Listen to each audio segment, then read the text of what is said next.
Yes, folks, it's Thursday. I'm Fred McMurray. It's 2 p.m. Pacific, 4 p.m. Central, which means this must be...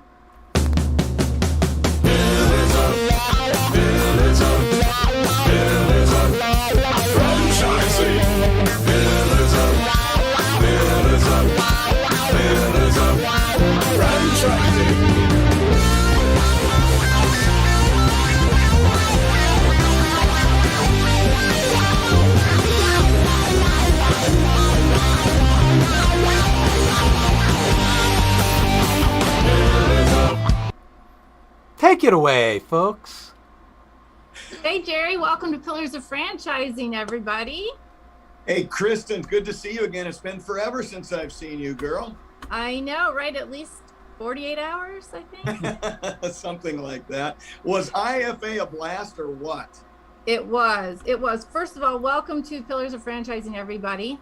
Jerry and I usually just jump right on in, and that's what we're going to be doing today as we bring to you Word on the Street, which is going to be, as Jerry alluded, all about the International Franchising Association, where we were just at one of their fabulous conventions out in my favorite city of all, San Diego, California. Wasn't that great? You know, leaving the Midwest and going to San Diego, first off, is pretty cool, you know, but then we got to hang out with 3,000 of our best friends with franchisees and franchisors and suppliers from all over the country, and everybody was there for one reason, and that was to celebrate franchising. You know, not only that, I was surprised how many international people were there as well. And, you know, I had the pleasure of meeting, like, there were two people I really, really, really wanted to meet, not including Shaq. Okay, so Shaquille O'Neal was one of the keynote speakers, but I knew that was completely out of my purview. That was not going to happen. But I got to meet one of our previous guest, Scott Greenberg, who's the author of The Wealthy Franchisee. Totally the nicest, kindest man, fabulous. And my second favorite, because he's the one that gave the voice to the little people, as I said, like me, the franchisee, and that was Eric Stites of Franchise Business Review. He is the one who started that whole thing. And then we had the grandfather of franchising from Titus, from the Titus Center, right? John Hayes. And I was like, every time I turned around, Jerry, there's somebody else.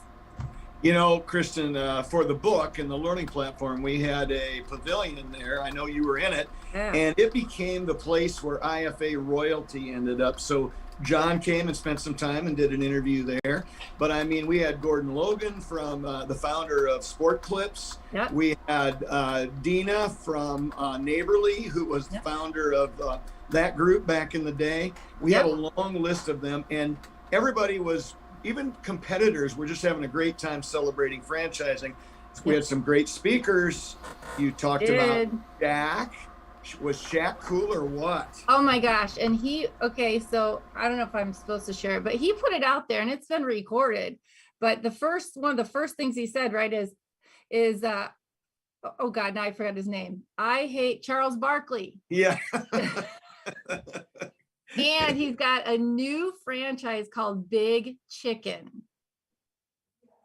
And one of the funniest things is he named a sandwich after his nemesis, Charles Barkley. He said, because it's so sloppy, one of the sloppiest sandwiches he's ever seen. I think that's a reflection on how he thinks Charles played back in the day. But I think so too.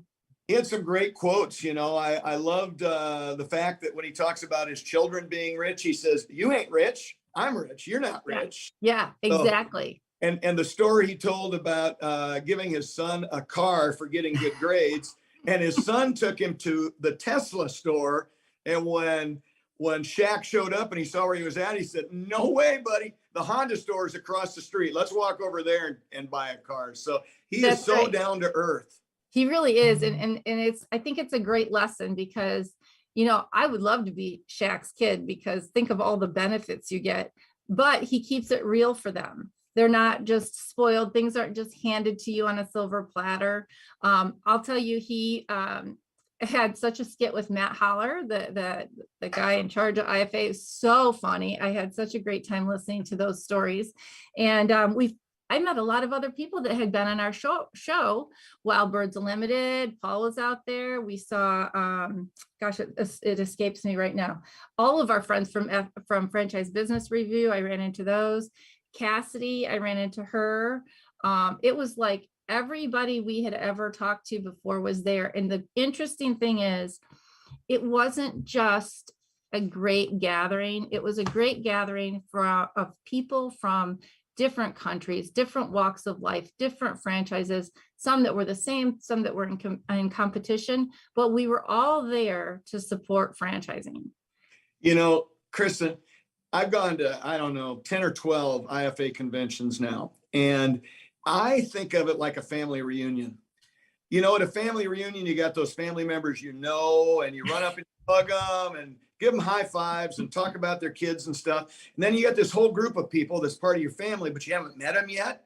Yep. So then you spend a lot of time meeting them and getting to know about them. So next year, you can do the same thing with them. And it is just such a warm and fuzzy and you know, it's so meaningful because the IFA as an organization is the largest association in the world representing the franchise industry.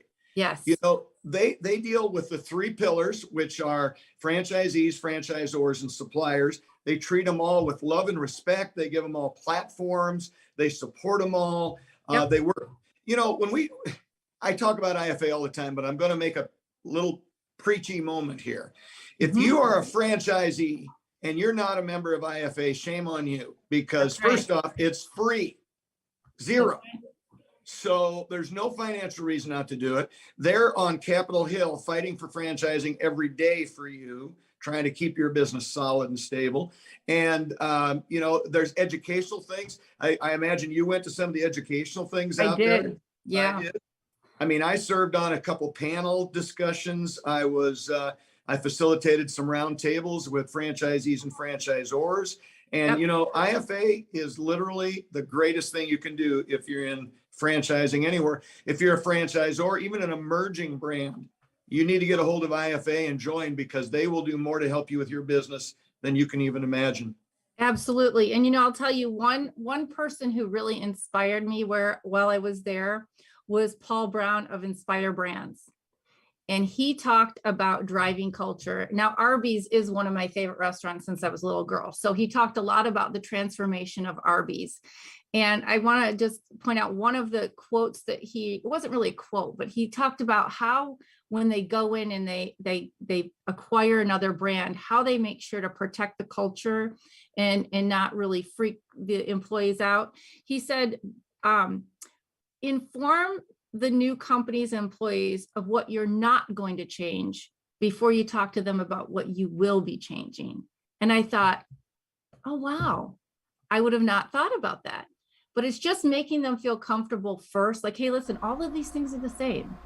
Yes, there's a couple things we're going to change, but all of these great things are going to stay the same. And I thought that was fantastic. And lastly, I want to thank you, because your group from Lyft and your co-author of the book, Live It to Own It, I found a whole new family there. They were fantastic. You know, they think the same thing about you. I just saw Tara today and she brought you up. And, you know, again, with Pillars, we really work to try and improve franchising overall and educate people. And with Lyft, we're trying to do that in a different manner, and we're working on franchisors and so on. So when all of us got together, it was really like a family coming together, wasn't it? Yeah, it really was. And the great thing, if you have the chance to go to IFA conference and think of it as a huge puzzle, right? And you're putting all these pieces together to form what franchising really is. And you said it before, it's franchisors, franchisees, suppliers. I mean, just really a great environment, very invigorating. I came back with so many ideas, a bazillion business cards I have to follow up on. But really some new relationships that I am looking forward to having on down the road now. I'm just ashamed that as a franchisee and always being a member of IFA, it took me 15 years to actually go to one of the conventions. Oh, that hurts me so much, Kristin, but I'm glad we got you there now. And we're going to do some more of these things in the future, trust me. Yeah, and so go ahead. Go ahead. I was going to say, you and I are going to talk a little bit more about it when we talk about my book, because I got some things to wrap into that from IFA too. Awesome. So if you're a franchisee out there and you haven't been to an IFA convention, trust me, you got to get out to one. You won't believe it's so easy to get lost in your business, working in and on your business, your platform, your particular vertical. And when you go there, you see there's a whole nother world out there of franchising. It's absolutely amazing. So Jerry, thank you for sharing a word on the street, and thank you for sharing your Lyft family with me. No problem. We'll see you in a few minutes, Kristin. Sounds good. However, we must issue a correction here. There are not 3 pillars of franchising. There are 5 pillars of franchising. If you need clarification, go to the pillarsofranchising.com website and you can see the 5 pillars, not 3, 5. And now we just improve it. That's all.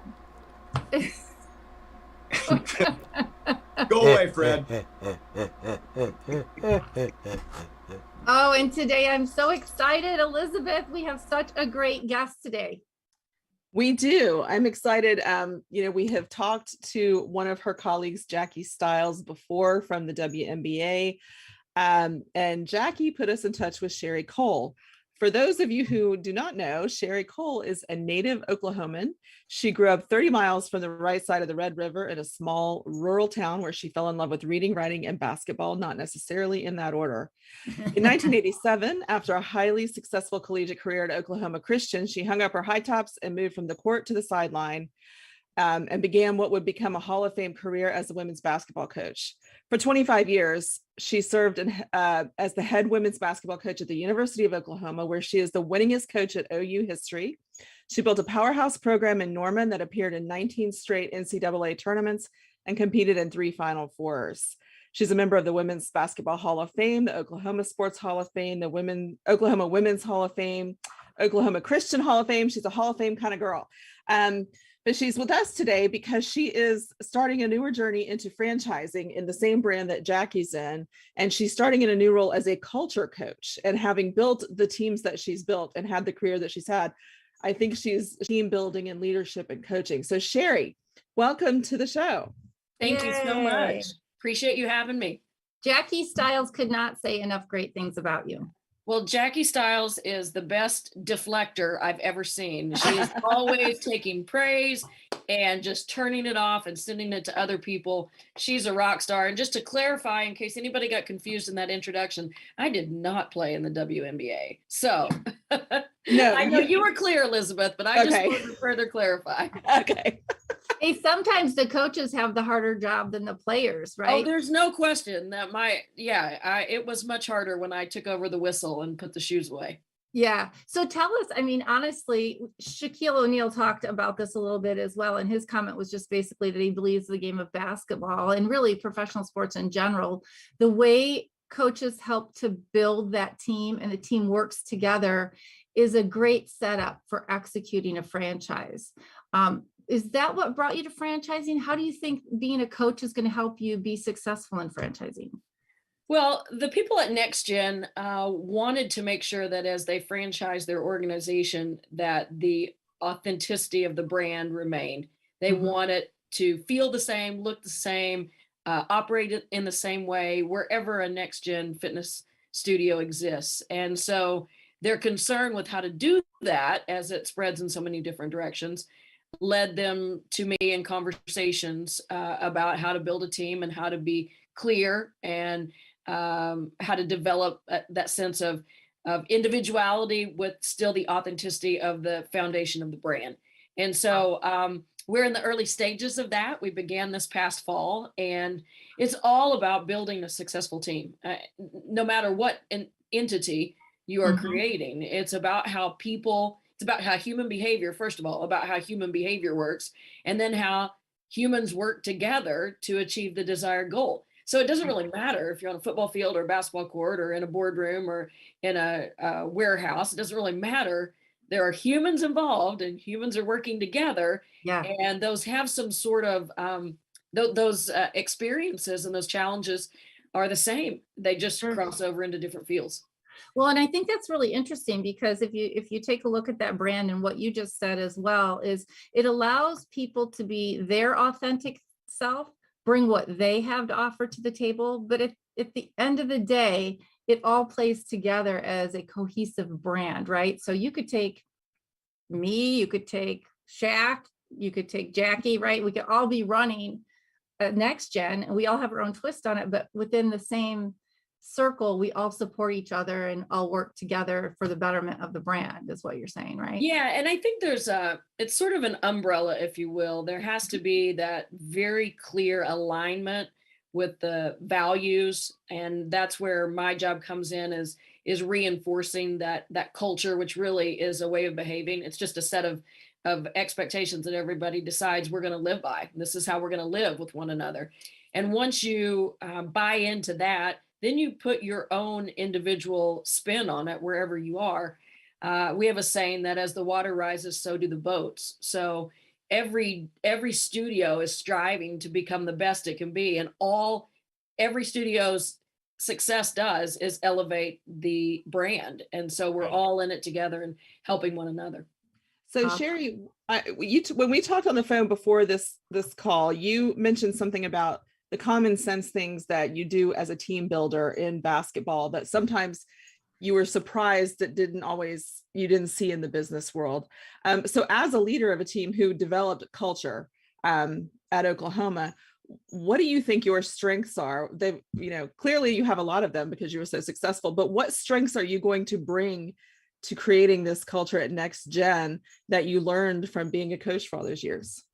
Well, maybe first and foremost is the fact that everybody is so distinct and unique in their own way. We all face similar challenges. There are similar problems that exist at every level and every group, regardless of the makeup of that group or the endeavor that they're involved in. But people are different. There are no two people that are alike on this planet. And so looking at a room full of very distinct individuals and personalities and appealing to not only their desires, but their needs at the same time, and understanding how important it is for everyone to be heard, for everyone to have a piece of ownership in what's going on, to understand their role. The clarity, I think, of expectation and roles is so important. And then the way you bind those people together, because the way you get extra miles out of people, and we all know right now that finding a workforce is a challenge. And then once you get a workforce, how do you get them to want to run beyond the tape, past the finish line, keep going? Well, the only way any of that ever happens is if they feel like they're invested in it, and they have ownership in it, and it matters to them, and they love the person to their right and they love the person to their left. That's when you start to get extraordinary results. So the goal is to try to build an environment where people can do their best work. And when you do that, then that culture begins to become contagious. I think that's awesome. It's kind of like letting everybody shine in their own light, right? And then making sure that everyone has mutual respect for each other. So tell us a little bit about the NextGen model and what makes you so excited about it. Well, I think first and foremost, it's the expectation of excellence in everything that they do. Every I is dotted, every T is crossed. There is an emphasis on relationships with their clients.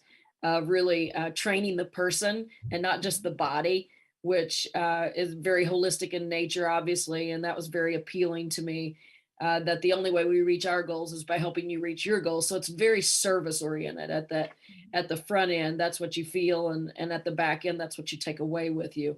The personalization of their fitness model, the way that every client can have a different end result or different outcome. Maybe it's relieving stress. Maybe it's losing weight. Maybe it's getting more fit. Maybe it's warding off injury. It could be any number of things. Sure. It doesn't matter. They're going to build a plan that is specific for the client. How he or her or his, I guess, bodies are working at any given time, what their goals are, what their time allotment looks like, how much time they can devote to it. So it's truly an individualized game plan for every single client who comes in their studio. I love that. And I love their human kindness from the touches of they're constantly asking you for if you would like a water bottle, would you like a drink, stay hydrated, to here's your personal towel, to please and thank you, and the general feeling in the air when you walk in a studio. It's about a place where people care. That's awesome. And do you do mostly individual training, small classes? What does that look like?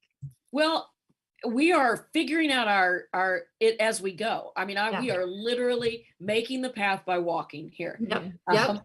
We That's started an emerging brand, right? That's Right. what happens. right, and we started with being a part. I was a part of NextGen U, which is the onboarding for new franchise holders, and that was terrific. That was an entire day of orientation and discussions and lots of questions and answers and getting to know each other and digging around to, why do you want to do this and why is this important to you and that sort of thing. And then following that, we have monthly Zoom calls where we do a lot of breakouts. COVID did a lot of bad things that we're not happy about, but one of the really good things is the invention of the Zoom tool that I know everybody is Zoomed out. Trust me, as a college coach, I was like, I never want to look at a screen again. This is ridiculous. I know more about chat rooms than I ever cared to, but it really is a way to break these people up. They're all across the country. You bring them together, you break them out into small groups. They can have very intimate conversations. Then you bring them back together and they share with the group. You can facilitate learning and adaptation really quickly through this technology. And so that has been fun. But the first thing that we try to do is help people grow, because the better the people are, the better the organization is. It doesn't matter what business you're in. It's all about the quality of the people who are running the business. And so we start right there with where are you and who are you and who do you want to be and how can we get there? And so it's very personal growth centric, if you will. Sure. Well, and that brings about a very interesting topic that all franchises, all businesses are dealing with right now is the staffing situation. So I know you're directly involved with the franchisee, but what do you guys do, or what is your goal as the cultural officer to be able to translate that from a franchise owner into picking the right team? How do you train those franchisees to look for that special something in people when you're in such a tough labor market?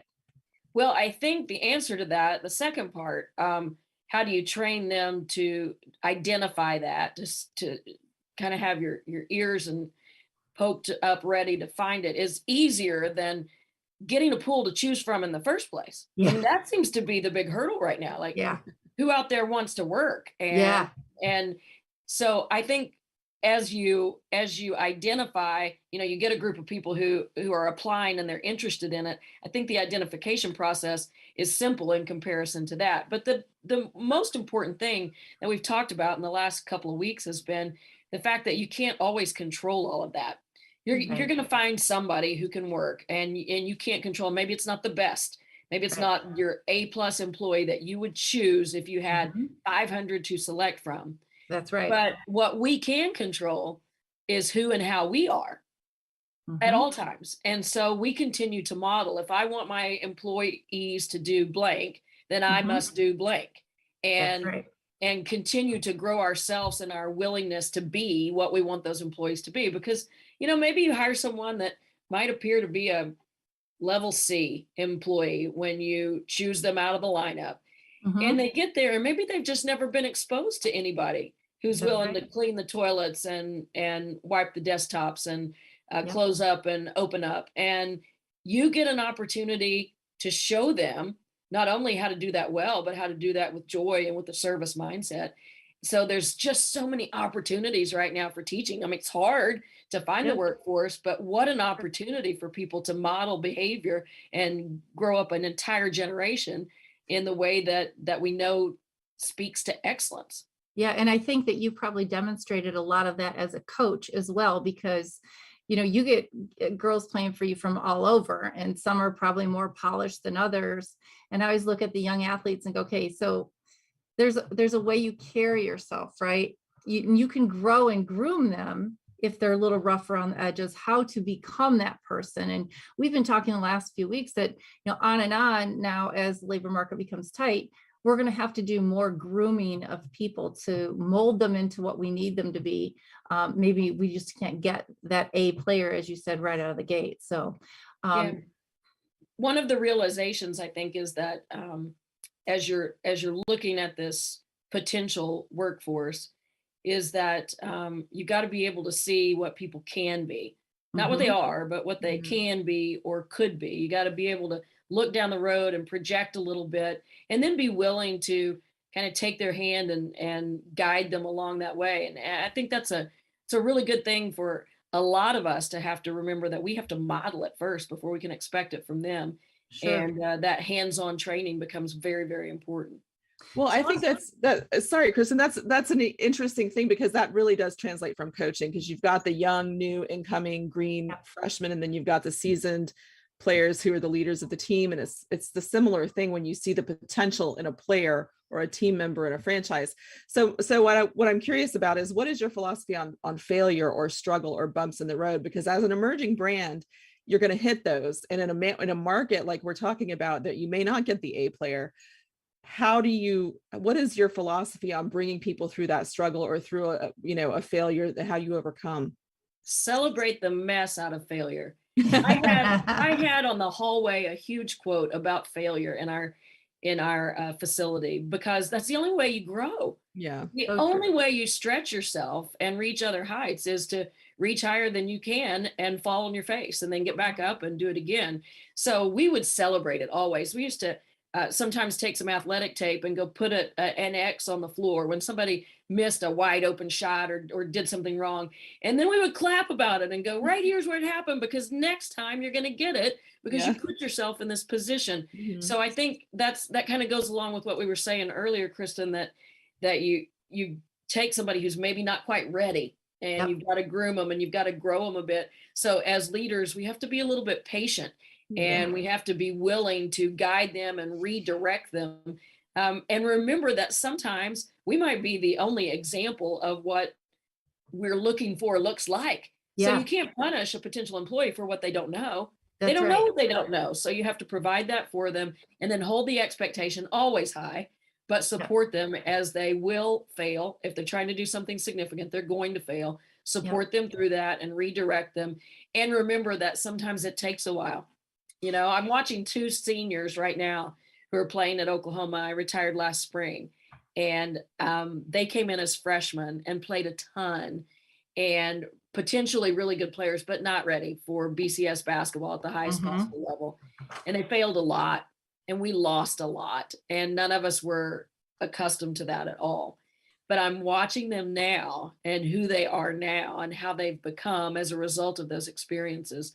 And it's extraordinary. I just sit back like a proud mama watching her children, saying, look who you have become, because they just continued to show back up.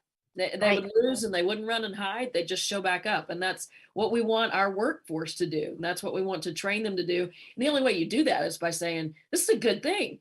It shouldn't feel so awful. Let's redirect all that feeling and that emotion, and let's get on to the next thing.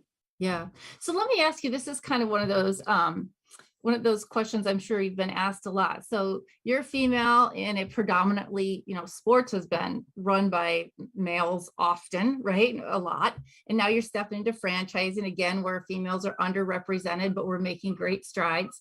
What are some of the things that you intend on doing to help promote and grow women in not just sports, but also in franchising and anywhere else that you happen to be? Well, I think I've always felt this way about coaching, whether it was at the high school level or then for 25 years at the Division I level. It's not who you are, it's what you do in terms of that. When you're involved in a leadership position as a woman, you are showing other women what is possible. When you're involved in a franchise, you're showing other people that you can also do this too.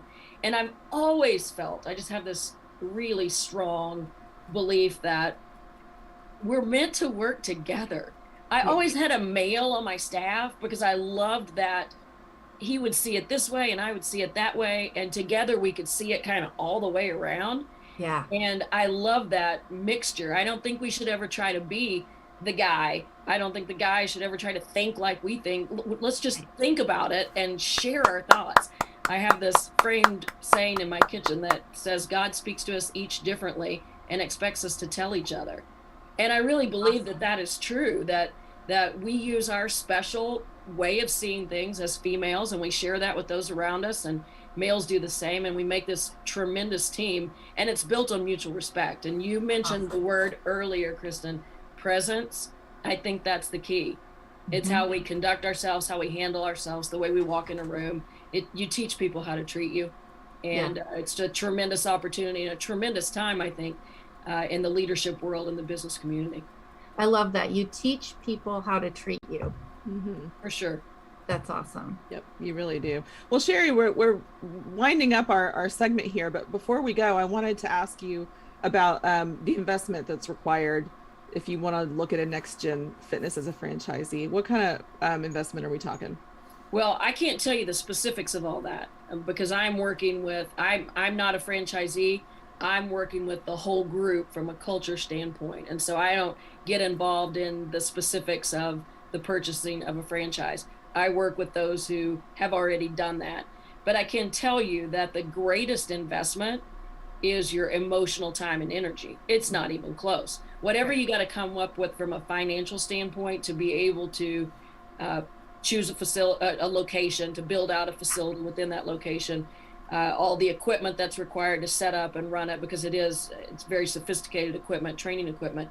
The greatest investment is mental and from an emotional energy standpoint, because just like in coaching, every single client that walks in the door is going to be at the level that you are. You can't have a bad day. You can't have a bad moment. You are there with the energy level that you expect from them. And so that consistency of bringing that to the table is certainly the deepest investment that a franchise owner would have to make.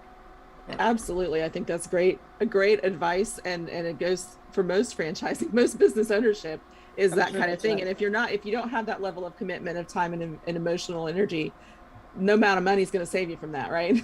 Absolutely. Very well said. And no brand that you choose is free of needing that emotional energy. That's for sure.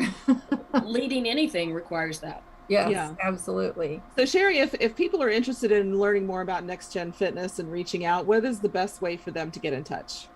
Well, they can go to the website, obviously, nextgenfitness.com, and there is a plethora of information there. I would also say that Brian Watley, the CEO, and his crew, Brian Andrews and crew, are very accessible, and they will talk to you about, and even if you're just thinking, I want to know more about this, I have no intention, they're terrific at engaging you, and they want to have those conversations. Even if you're wanting to go do something else, they can tell you about the potholes and the hurdles that they've faced in their creation of this, and especially maybe the pivoting that they've had to do over the past COVID year, because we've all faced it, but in those hands-on physical areas, it's become increasingly difficult. How do you train somebody across a Zoom screen? That's a little bit harder than some other things. Yeah. So they're very accessible, and I don't think Jackie would mind me saying this either. She is a first time, obviously brand new, diving in head first entrepreneur into this, and she would be a great source for anyone. And she doesn't say no to any phone call when people are wanting to learn and grow. She is all about helping people learn and grow. Yeah, and the community, it's fantastic.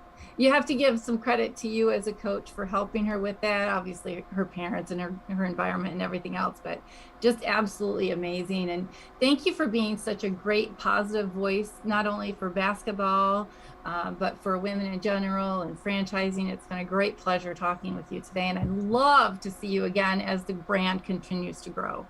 Well, thank you so much. We're very excited about this venture, and I think it's going to have a ripple effect across the country. So we're super excited about it. Thank you guys for all you do for business owners and for young people who are diving into this, young and old people who are diving into this. I count myself as old. Me too. I count me. We just appreciate you so much.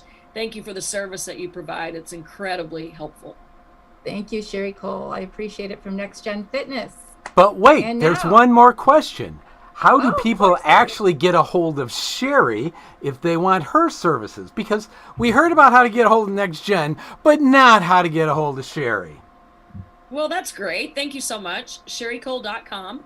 In my second life, we'll call this my second professional life. When I hung up the whistle from coaching, I've moved into writing and speaking and consulting, and the consulting gig with NextGen is one of the things I'm doing. My first love is writing. I'll fess that up right up front. Awesome. And so I have a weekly blog that comes out there, and I also travel around the country and do public speaking. And and working on a book. So there's a lot of really cool stuff in the works. Yay. Well, we can't wait to see the book, and we'll be one of your biggest fans, and make sure we share that out across our social media. And we'll just have to check out your blog as well and see what kind of information you have out there that we might be able to share with people in franchising. Thank you so much. I appreciate that. It's been a pleasure to be on with you guys today. Thank you, Sherri. ma'am. Sherri. Hey, franchise owners. How's your local marketing? Do you feel like you could use some help keeping up with your social media posts and comments and reviews? Do you wonder if you could be doing more to attract local customers? Are you able to identify new move-ins to your local area? At Westvine, we help franchisees like you reach more local customers through digital marketing. With daily monitoring, creative content, and ad placement, and customer data intelligence, we'll get your business in front of the people who want your products or services. We also work with franchisors who need an agency to handle the digital marketing for all of their locations. If you're ready to reach more local customers, give us a call at 805-265-5440 or visit us at westvine.com. That's 805-265-5440 or westvine.com.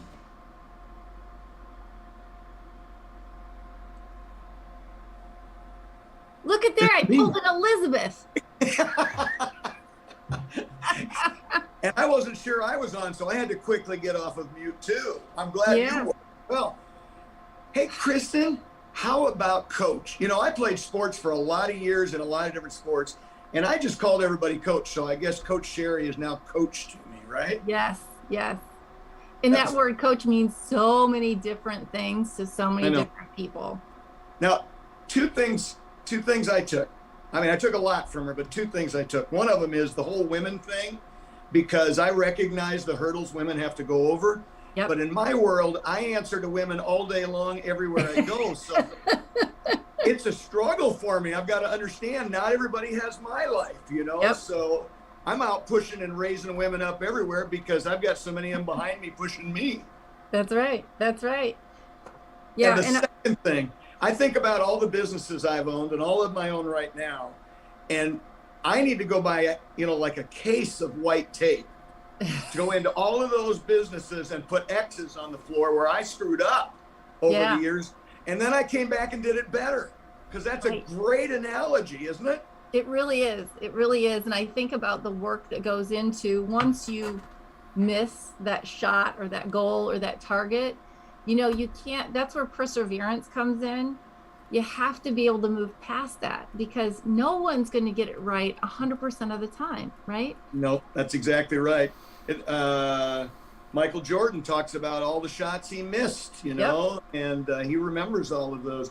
But, you know, in business, I can think of times when I made a bad hire and I know where I was standing when I did that, or I made a bad marketing decision, or let's face it, maybe I made a bad investment in a business or something like that. So literally, the longer you're in the business world, franchising or small business, the more tape you need, if we're going to refer back to Coach's analogy. And you know what? That's why I wrote the book, right? That's right.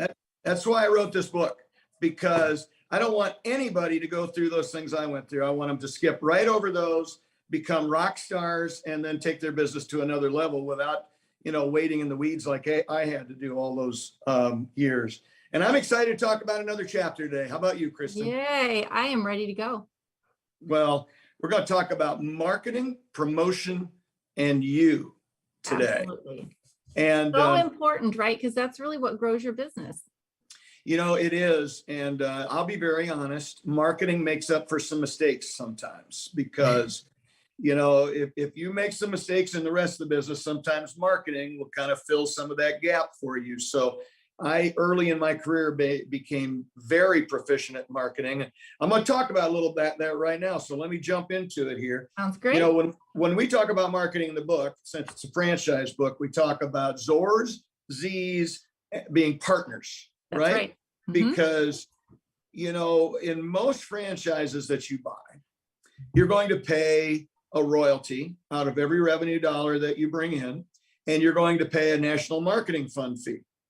And there have been franchisees in the past, many of them, who get kind of perturbed about the national marketing fee. That's right. Because not always do they know exactly where those monies are going, right? And what does it support? That's right. And, I will also tell you this, many of them see what's going on, but don't really recognize it or recognize what it's going to do for their business. That's because right. national marketing is more for brand awareness. It's more to let people know that that brand is out there and what the brand stands for. Right. And that you do local marketing to complement that and bring them to your location. So got to understand how those two work together. Do you know who I think is doing a great job with that right now from a national marketing perspective is Domino's.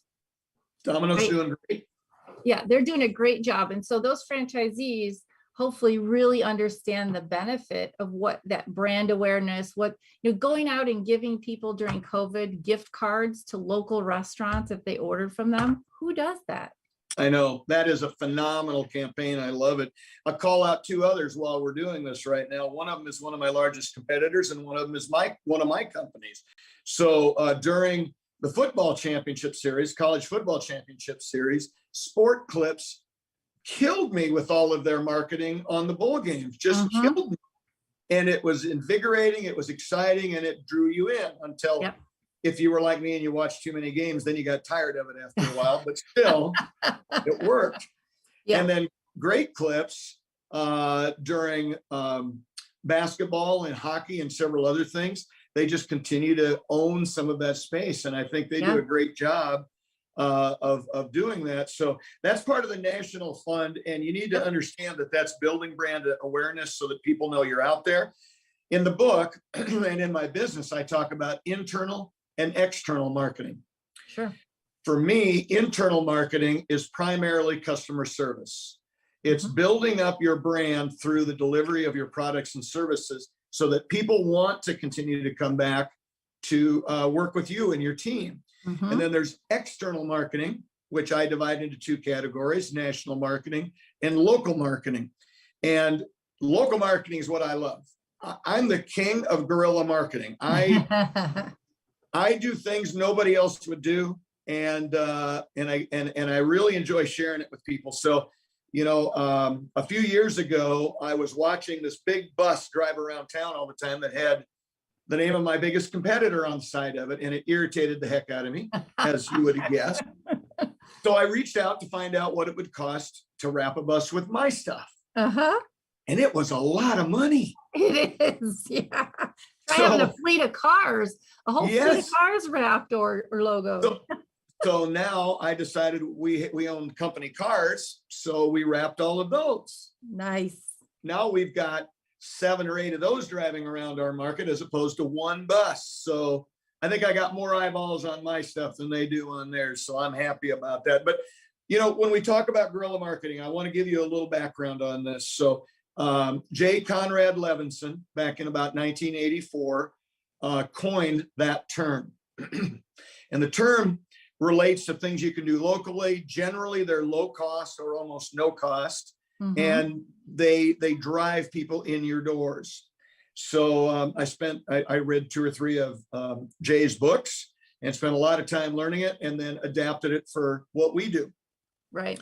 So here's a long list of things that are in the book, and everything that's in the book we do consistently in our organization. And one of the things I think about guerrilla marketing from my standpoint, I call it COD, customers on demand, because you can turn them on and off like that when you do a good job of guerrilla marketing. So here's some things to think about from a guerrilla marketing standpoint. Cheater signs, those things like realtors use in front yards. You can use those around your business, maybe several blocks away. A lot of ours have arrows on them pointing, 2 blocks away to our place of business. They might have a special offer on them. Could be a lot of different things. Ray, I think we need a sign that says this home has been proudly cleaned by Molly Maid, right? Well, I can give you a lead so you know where to buy those, okay? Yes, we should talk about that. Okay, go on. I'm sorry. I think that's great, because that truly is building your brand and driving people to, if they see their neighbors are using you and they've been thinking about it, there's a certain comfort using somebody that your neighbor is using. So, and there's a long list of things, and I know we don't have a lot of time, so I'm going to hit some things so that you can move on and talk to the lovely Miss Karen here in a little bit. So I believe cheater signs and everything to go in underneath, guerrilla marketing, there's a science behind it. It's not just throwing some things out there. So under cheater signs, I look at placement. I literally draw maps for people about how to place them, where to place them, how to place them. You got to understand how color and organization works in driving a message. Mm-hmm. So it needs to have an attractive offer on it in most cases, so people focus on it. And then, one of the things I'll tell you is there are laws against doing some of these things. So I teach people to go online and go to building and zoning and check out the laws relating to guerrilla marketing and signage and those kinds of things. And then find the gray areas, because there's a lot of them. Mm-hmm. And many times if an enforcement person comes into one of my businesses, we know the law better than they do. So when they say something to us, I can say, but wait, right. Here's the way I read it. So I'll go through this list of things and then we'll let you close it out and go on. But so cheater signs and banners, mascots. Yeah. We've had mascots get interviewed on the TV, on the radio. They're clapped at in front of the city. They're taken out to lunch. I mean, it is phenomenal and it draws a lot of attention. So wrapping it up, guerrilla marketing, understanding how to market your brand, looking for help if you don't understand, because again, we have seen a 33% increase in daily revenue when we're doing guerrilla marketing. Yep. Think about every business out there and what they could do with that if they really knew how to do it. Absolutely. I think that is a great point. And I appreciate you sharing that with us. I have to say, you're absolutely right. The local marketing, the speed of which you can turn it on and off is much easier than some of the national stuff, much better than some of the larger campaigns you might do with, say, a magazine or something like that. So very, very good. And I'll tell you one thing about this book, Live It to Own It. It has some great artwork in there that goes along with all of these themes. So please get yourself a copy, a pack of highlighters and some page flags, because there will be a lot of stuff you learn in every single chapter. Jerry Akers, Live It to Own It, Great Clips superstar. Thank you very much for sharing again this week. Thanks again, Kristin. See you later.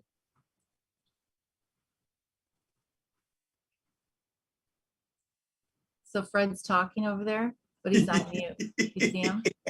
He's trying to say, but wait, is now a good time to buy a franchise, Jerry? I see him waving his hands. No, sorry. No, sorry. My bad. So, but wait, there's one more question. You've talked about you've talked about local marketing, you've talked about guerrilla marketing, you've talked about marketing all over the place, but there's one form of marketing you missed. And I'm surprised. It's cause-based marketing. And yet I know you are an expert on cause-based marketing. Are you not? Well, I don't know if I would say I'm an expert, but I have done very well with cause-based marketing. And literally that's how you and I met, Fred. So I can see why you'd bring it up. Cause-based, we started our business by doing cause-based marketing. We would reach out to the local cancer society and the local muscular dystrophy society and ALS. And, you can list a lot of them. And we would offer to come and set up a table at their walk, run, whatever fundraiser they've got. We did official-rama for Boys and Girls Club in Cedar Rapids for many years. And we would put up flags, we put up banners, we'd do colored hairspray in kids' hair, we'd hand out balloons, and we'd give out coupons. And here's what I can tell you. We would get back about 30% of those coupons the first day. The day we handed them out, because if you're supporting them and the things they love, they will come and support you. So it's a very inexpensive thing to do. It's a great thing to do for your community, and I highly recommend it. Thank you for pointing that out, Fred. And I will add that into my next book, actually. Now it's actually in your book under the CHO, Mickey Akers. Oh, well, I didn't get to show Chief Hugs Officer. I didn't get to talk about that either. Yeah, my wife is the Chief Hugs Officer. Yeah, exactly. So we'll have to talk about that next time. We'll begin with the last ending in mind. Sounds good. Thank you, Chris. All right. Okay, now we have to go to now it's getting weird. wouldn't be pillars of franchising if it didn't get a little weird here and there. So thank you to Jerry and Sherri Coale. We're having a great show. We've got more coming up on culture in just a minute, but first we'd like to thank our sponsors, the Franchise Show 247.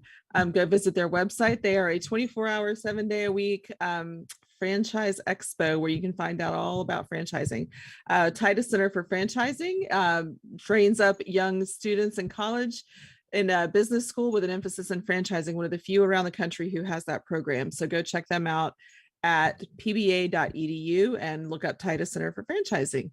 Up next, we've got Karen and Ray, who are going to carry on with what Sherri Coale was talking about in terms of culture. They're both big fans of creating a good, positive culture. So stay tuned for Karen and Ray. Wow, what a perfect segue with Sherri. I mean, talking about positive culture, but I'd like to, just briefly touch on the negative Nelly. If you have a negative Nelly, that's like a rotten apple in a basket. And before you know it, it's going to infect every single other person. So with that being said, let's talk more about the positive stuff, because that's the most important thing I feel. Absolutely, because it's really setting. I loved it when Sherri was talking about the teamwork, right? And that whole teamwork. If you think about culture, I mean, culture really is about how people behave, how they treat each other, how they treat their customers, right? It's very all encompassing. So I'd love to ask you the question, Ray, first, of why culture? We have a lot of people listening that are thinking about, starting a new franchise, even people that have a franchise. And some think of it as fluff stuff. Oh, that culture stuff, that's kind of fluff. So what are your thoughts on culture, and why is it important in a franchise? It's definitely not fluff. Absolutely not fluff, because the culture of your business is really the success of your business. Because in most businesses, it's your employees that are providing you your bread and butter. And if they're not happy, guess what? that is transmitted to your clients or your customers, and they can feel it. And that, which brings to another point. The culture of your business is from the top down. So your employees can feel it. So if you're a person that Chicken Little, they will feel that, and they will transmit that to your clientele. But if you're positive, and that is transmitted down, and they can feel it, and then your clients and customers will feel it, and your business will grow rapidly. Absolutely. You always think about when, as a franchisor, I work with franchisees, and I could walk in the office, and just walking in an office, or even if you think about walking in a store anywhere, you can actually feel what that is by the way you're treated as a customer, by the way you are you're talking with the manager, if you're going and applying for the job.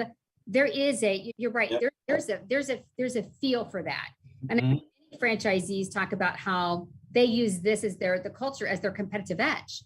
Because we all can feel that, even if we don't know it, right? It's not as obvious. We can feel that. So they're like, hey, this is my competitive edge. This is how I'm going to beat out my competition. Absolutely. And there may be a few people listening will say, how, maybe they have a neutral culture now. Okay. But how do I create a more positive culture? And you know what? It's so simple. You just, as you walk into your office, if you walk into your office, say hello. Say hello to all your employees. I mean, just don't walk in with your head down and walk straight in your office. Say hi. How's the family? How's the kids? What's up? What are you guys doing? It's so simple. And people will begin to feel that, and they can respect it. Absolutely. I think sometimes it's the intentional piece, because I think Kristin was talking about that earlier, even attending IFA. We need to work on our business. So we need to be thinking about that, because again, I think when we're starting a franchise, or if we're in our franchise, we have to stop and think about, what do we want it to look like? What are some key things? What are 3 or 4 key words that can really describe our culture? thinking about that, and you mentioned that even if it's saying hello to employees, so if it's friendly, then it would be that. If it's helpful. So what are some ways that we can not just have those words show up like on the wall somewhere, but how can we really live those values? And how can we turn that into how we treat our customers and how we treat each other, and really having some action items around that? I think that's a really key place to start. I had a HR manager. My office is in a large building, okay? And I had an HR manager stop me in the hallway one day from another company, and she says, "What do you do? I mean, how come your employees are always so happy? How come they're always smiling, waving to me?" And she's an HR manager, mind you.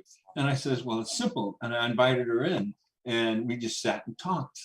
And she couldn't understand it. Yeah. Another thing I want to bring out is have an open door policy. Basically, all my employees can walk into my office at any time and say, "Ray, I have a problem, and I'm hoping you can help me with it." And they feel comfortable in doing that. It's not like, "Oh gosh, he's the owner." Can I talk to him, or should I talk to somebody else? Right. So and transparency. Be transparent. If you're constantly having people in your office and you close the door, that's a negative thing. People see that and say, "Oh, what are they talking about? What are they going to do to us next?" Exactly. Your actions really do. You do have to definitely walk the talk, right? And that's a key. That's a definite key piece with that transparency.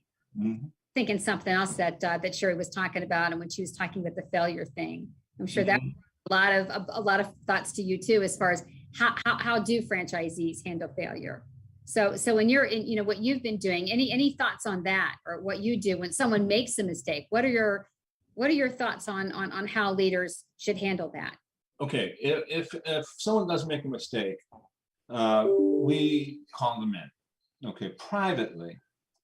But if they do something very positive or even mildly positive, we announce it to everyone. It's on the whiteboard.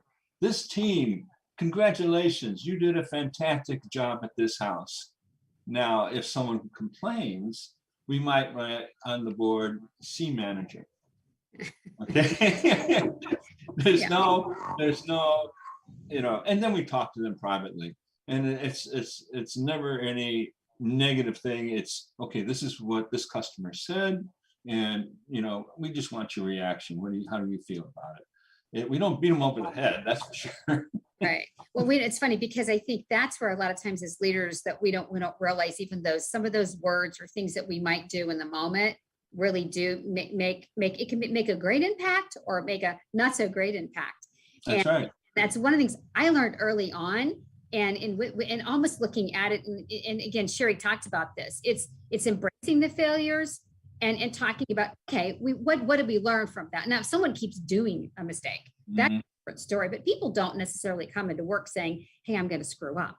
Yeah. So it's right. And then sometimes if it's a culture of fear, people then don't even tell you what went wrong. And so looking at it more of attacking the person, it's not doing that, but looking at let's look at the process. There must be with the process, and really looking at it that way versus a personal attack, if you will. Sure, absolutely. And every negative situation is a learning situation. Absolutely. And if you take it as anything else than that, then you're already down.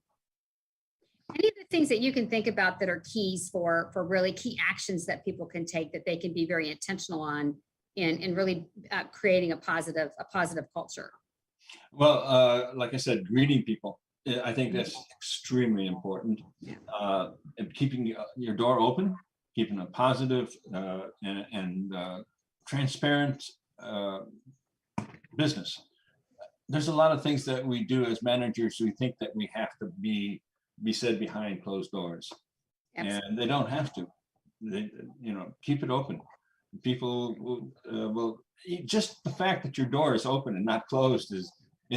My office, the way I have it situated when I designed it, is I can see everyone who walks in the door. And if I'm sitting behind my desk, I'm busy, I got QuickBooks open and I've got all kinds of things on my screen open. As soon as I see someone walk in, I wave. And maybe I can't talk because I'm on the phone or something like that, but I definitely wave. And they all say, "Hi, Ray, how you doing?" You know. Absolutely. Those small things really make a difference. They're not such small, they're large things. So just would encourage everyone out there, as you think about your culture, making sure that you really take a look at, what do you want your culture to be? How are you going to have it really live in the organization? Thanks, Ray. Thanks for the discussion today. Thank you, Karen.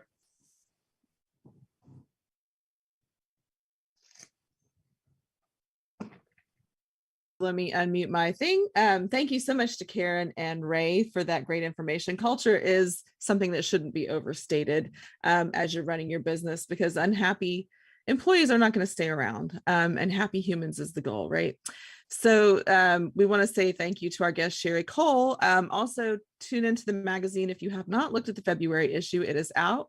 We have Jackie Stiles is on the cover. Her documentary recently premiered, so go to JackieStiles.com to learn more about that. Stay tuned to the website if you want to learn more about what's coming up next. If you are looking to buy a franchise and need some help, visit pillarsoffranchising.com. You can subscribe and choose the option for I want to buy a franchise. I need a mentor. If you need exposure for your business, you can be interested in sponsorships. We can help you with that. So be sure to go to pillarsoffranchising.com and subscribe. I see Fred's forehead on the beach. Thank you, everybody. We'd like to thank you for joining us on the show today with our guest, Sherri Coale. Please be sure to like, share, and comment on this episode. As always, thank you to Karen Kimsey Sword, Ray Pillar, Jerry Akers, our $1 Million mentors, and for their insight and wisdom. I'm Kristin Shalmetzi, and together we are your resource for franchising success. This has been Pillars of Franchising, and the dream starts here. Pillars of